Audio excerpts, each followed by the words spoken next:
Happy Friday, Keys. Joining us this week is Rebecca Price. Rebecca is the coordinator of the college's tutoring and learning services. This week, Rebecca is going to share some quick tips for test taking. Hi, Rebecca. How are you doing today? Is great. And I'm going to say good morning, good afternoon, or good evening, depending on when you're watching this. Perfect, perfect. So the first question that I have for you today, Rebecca, explain the best way to prepare for an exam. Okay. And I'm not going to go into like specifically, oh, you should do note cards and all that. What I wanted to talk to you guys about are just some things that you may not think about. Now, the one that we all know about is know the material. Okay. That's like a well, duh. Yeah. You have to really know the material. But what some other things that maybe students don't consider is it's important to know the format of the exam. So, are there going to be multiple choice questions, true and false, short answer, completion, essay?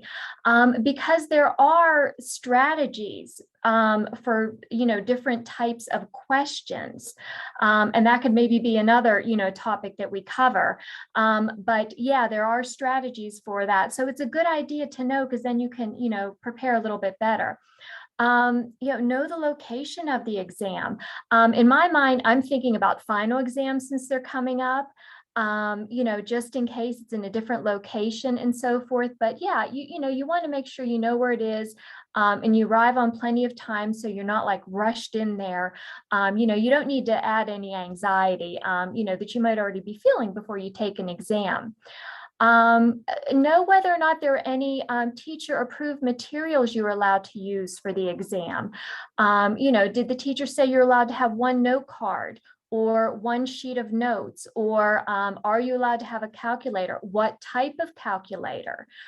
Chances are you can't use the calculator on your cell phone. So, those are important things to know. And then, make sure you have pens, pencils, erasers, everything that you would need.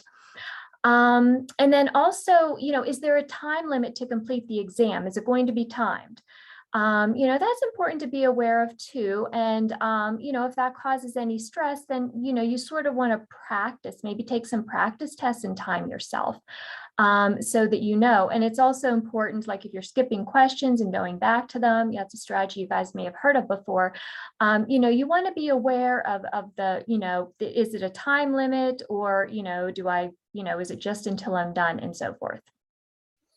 What about online tests, Rebecca? Do you have any Right. specific Yeah. suggestions? Now, and everything I just said for exams, that also applies to online, but with online, of course, there are some differences. One is to make sure your device is prepared. Okay, make sure any updates that are needed are done. If you need to download anything, if there's a lockdown browser and so forth, you want to have that all prepared way in advance, not 2 minutes before you plan on taking your exam. That way you can, take care of any hiccups. Make sure that you take your exam in a place where you're going to have good internet connection. You don't want, to drop in the middle of your exam. Your location, where are you going to take this exam? That kind of goes with the internet connection, but also, you have family members in the house, you have children, you have pets, pets who bark when the UPS guy shows up with your Amazon box. You want to be aware of all this stuff, and you want to, minimize and plan accordingly. Use a device that you're comfortable with. Okay, so maybe, you don't trust your laptop and you're going to use somebody else's. Well, make sure you're comfortable with it, that you've used it, and your keystrokes and everything, and you know where everything is on it. Deadlines, which are always important. When you have an online exam, sometimes you may have a certain amount of time. Don't wait till the last minute. No matter how busy you are, try to schedule it sooner. That way, if you run into an issue or a technical issue, you still have a little bit more time. And then have contact information for the instructor on hand, okay, in case something does happen. So you can immediately, let the instructor know, even if it's leaving them a voice message on their office phone, it's time stamped. They know when you called. I would also send the email. I would do both. And then take a screenshot. if possible as well, so they can see exactly what you're seing. Awesome. I love it that you said don't wait to the last minute, because that's Mhm. always when there's a power outage.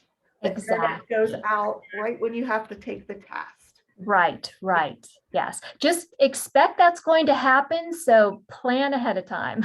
Thank you. Thank you. So to close us out today, Rebecca, do you have any other just general test Mhm. taking tips? Yeah. I say that you should always have a piece of scratch paper on hand, regardless. I know a lot of times people only think, oh, this isn't a math test, I don't need scratch paper. You should always have some paper handy. And that shouldn't be, anything that the teacher has to approve or not, as long as it's blank paper. Just so you can, you have something to write down, write ideas. And this kind of goes into another strategy I have, which I call brain dumping. So sometimes before an exam, you're like looking at your notes last minute and trying to remember everything. As soon as you get that exam, if you can write on the exam, fine. But if you have that scratch paper there, before you even do anything, brain dump. Write down everything you think you're going to need, or that's on the top of your head, or that you're worried you're going to forget. Sit there, write it out. That way you have it, you can reference it, you haven't forgotten it. You can kind of think, okay, I don't need to think about that now. I can focus on my exam because I know my information's there. You're kind of making yourself a little, reference guide or sheet. So scratch paper is always great. Foam earplugs, those little squishy things, and you put in your ear, especially like I said, if you have to take something that's maybe not, the greatest location for you, there's only so much you can do with the noise. And even in the classroom, I mean, that's not something that needs to be an approved accommodation. Let's put it that way. Those little spongy things, you don't need any special paperwork to use those. And then another is to have like a blank note card. It's always a good idea to sort of, as you're going down your exam, of course, if it's paper pencil, to have that note card there. It just helps your eyes to track and focus so you don't misread something. And it's also a test taking strategy, especially for multiple choice. You should read the question, don't look at the answers, think about what the answer is, and then look and see if it's there or something close to it. So, those are just some general strategies that, you could use with any exam. Great. I love the brain dump. I did that all the time was when I was in college, and it definitely helped me get through those exams. Yes. Mm-hmm. Perfect, perfect. So you do some testing over in the tutoring and learning services. Mm-hmm. So tell us what you do over there when it comes to taking tests. Okay, so we do have a testing service here, and our testing services are for students who there was a big emergency and they couldn't make it to the exam that day. Or a student who may have a particular type of testing accommodation. So, they have the option to take their exam here, and it could be they need additional time, maybe they need a separate distraction-free area, maybe they need a reader or a scribe. So in order to test in our area, we need you to make an appointment. We need to know that you're coming and when you're arriving and so forth. We need you to make that appointment at least 24 hours prior to the day and time you want to test. That's important, not only so we can be prepared, but so that your instructor can make sure that they have the exam here. So when students make an appointment with us, we try to remind them, okay, let your instructor know, because we don't contact your instructor. It's up to you to let your instructor know, I made an appointment to take my exam this day and this time. And then they are responsible for getting the exam here. And you got to give them some time too. So there's, planning ahead, because they may not be on campus every day and so forth. And then some of those general tips I talked about, like sometimes the instructors will have something on the test cover sheet, all student is allowed to have this, student is allowed to have this. Regardless of what's on that sheet, if you want a blank sheet of paper, scratch paper, we will give it to you. If you want to use foamy earplugs, we won't give them to you, got to bring them with you. If you want a blank note card, we will give that to you. So, there are things we can do. And if you guys have any questions, give us a call. Our information is on the portal. And I do keep that updated. And actually, I was just putting information on there yesterday for the summer because some of our testing times and things will be changing. So I left our current hours up, but then I also put our summer hours as well, in case you're taking classes this summer and you want to plan ahead. Perfect. Thanks, Rebecca. And if you have any problem finding Rebecca, she's just outside the Keys door in the back. So come and see us and we'll take you over to see Rebecca. Thanks, Rebecca, for joining us this week.